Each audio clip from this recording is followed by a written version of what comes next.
நேற்று ரீச்சாவில் நடந்த சம்பவம். 8 மணி ஆகல, அதுக்கு மேல சாப்பாடெல்லாம் போடுது. Marketing success. ஃபேஸ்புக்ல போட்டார் எல்லாத்தையும் பரிவா தின்னுங்க ஊட்டி எடுத்து கொண்டு போங்க அலாம் அடிக்கும். அங்க நக்க கூட இல்ல இந்த வீட்டை கொண்டு வரது. Operational failure. குடுத்த கோப்பிய கேக்கல பேப்பர் ரெண்டு பேரோட முட்டுப்பட கீழ விட்டுப்படுது. நாங்கள் வந்து கொடியாதுல இருந்து வரோம். ஓகே.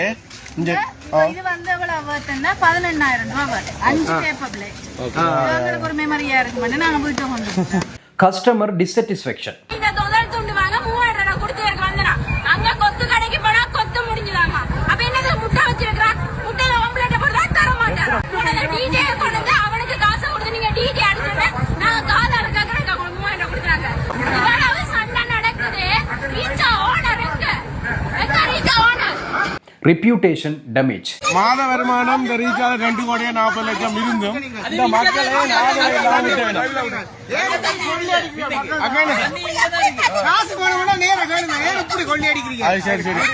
இவ்வளவு இம்பேக்ட்களையும் ஏற்படுத்தி இருக்கு.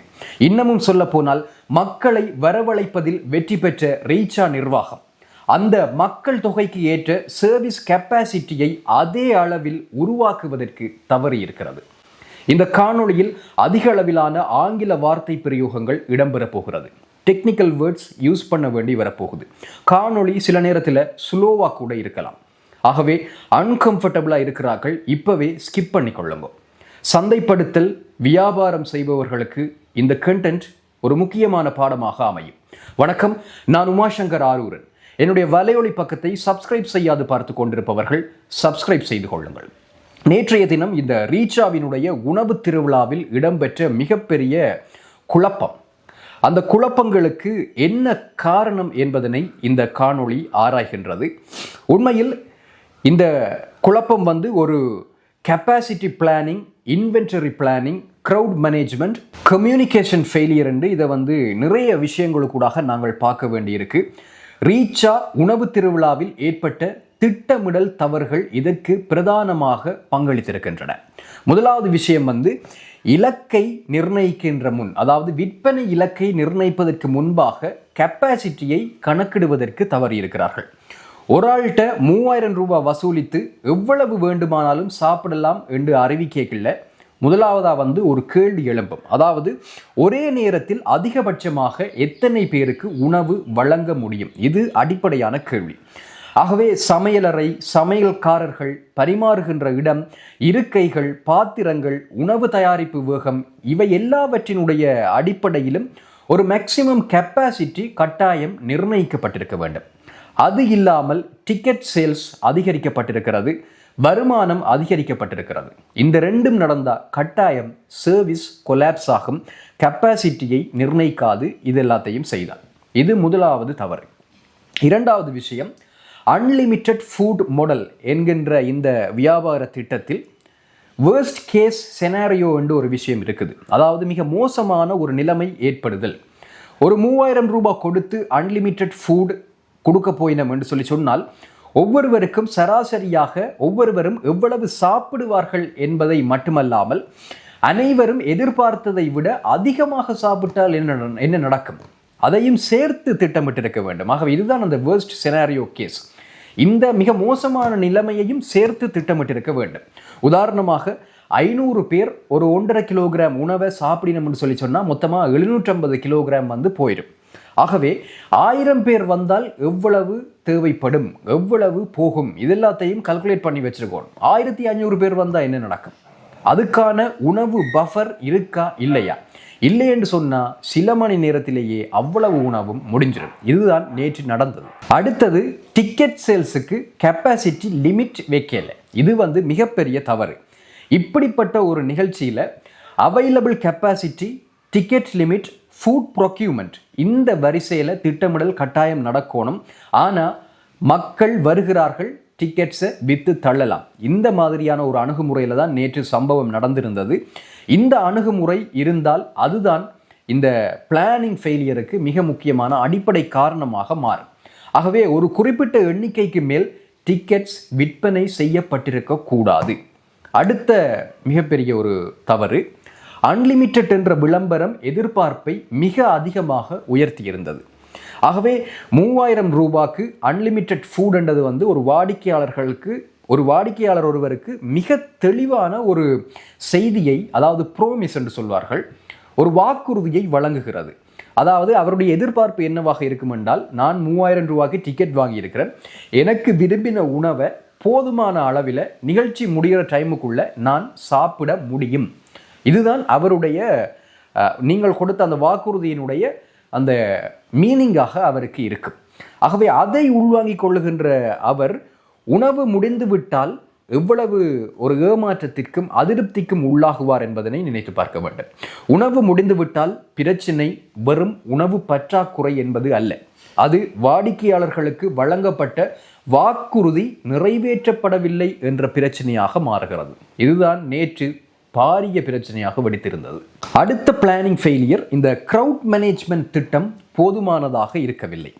அதிகமாக மக்கள் வருவார்கள் என்பது முன்கூட்டியே கணிக்கக்கூடிய ஒன்றாகத்தான் இவர்களுக்கு இருந்திருக்கும்.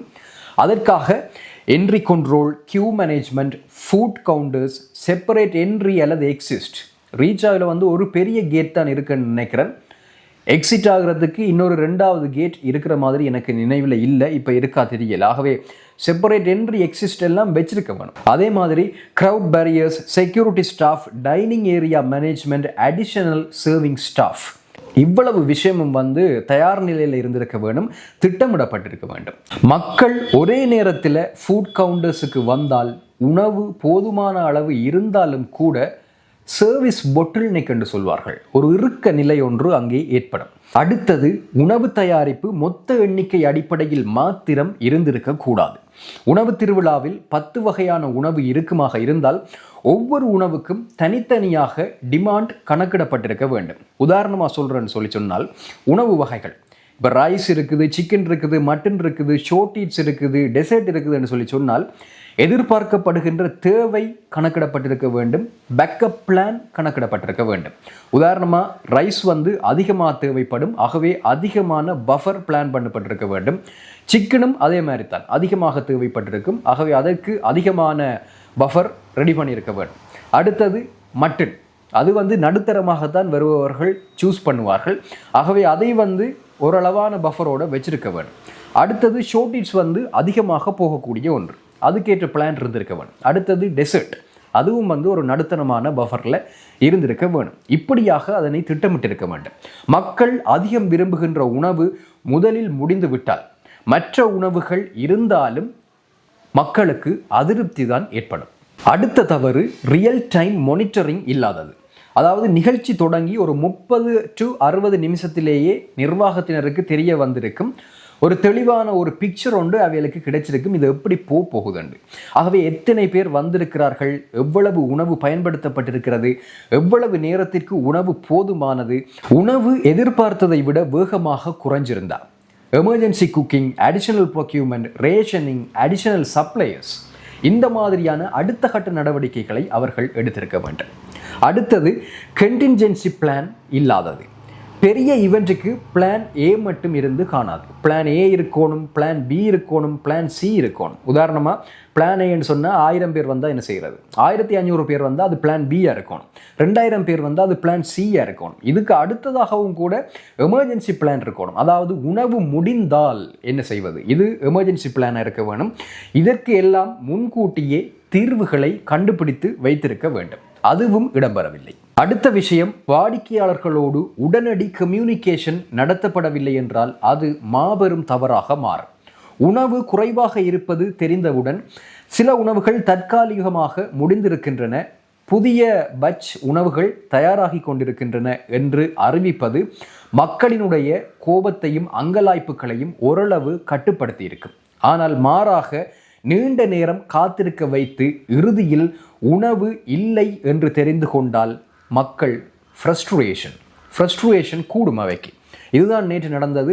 டிக்கெட் பேரியரில் வந்து நீண்ட நேரம் அவர்களை காத்திருக்க வைத்து விட்டு 3000 ரூபா வாங்கி டிக்கெட்டை கொடுத்து விட்டு உள்ளே அனுப்பி, க்ரௌட் கூடின பிறகு 3500 ரூபாவுக்கு கூட டிக்கெட்டை கொடுத்திருக்கிறார்கள். உள்ளே அனுப்பி அங்கே போனால் உணவு இல்லை.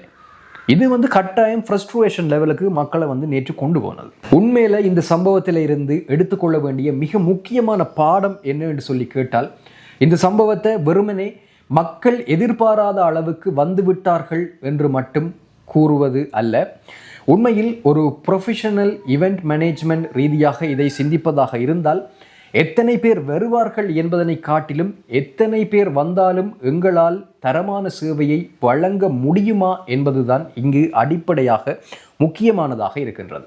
3000 ரூபாவுக்கு அதிகமான மக்களை எடுத்தால் அதிகமான வருமானம் கிடைக்கும் என்று மாத்திரம் கணக்கு போடாமல் அதற்கு எதிராக அதிகமான மக்கள், அதிகமான உணவு, அதிகமான சமையல் கெப்பாசிட்டி, அதிகமான சர்வீஸ் ஸ்டாஃப், அதிகமான சீட்டிங்ஸ், அதிகமான டாய்லெட்ஸ் அண்ட் பாத்ரூம்ஸ், அதிகமான பார்க்கிங் ஏரியா, அதிகமான செக்யூரிட்டி, எமர்ஜென்சி பேக்கப், இவ்வளவு விஷயத்தையும் இவ்வளவு கெப்பாசிட்டியையும் சம நேரத்தில் அதிகரித்திருக்க வேண்டும்.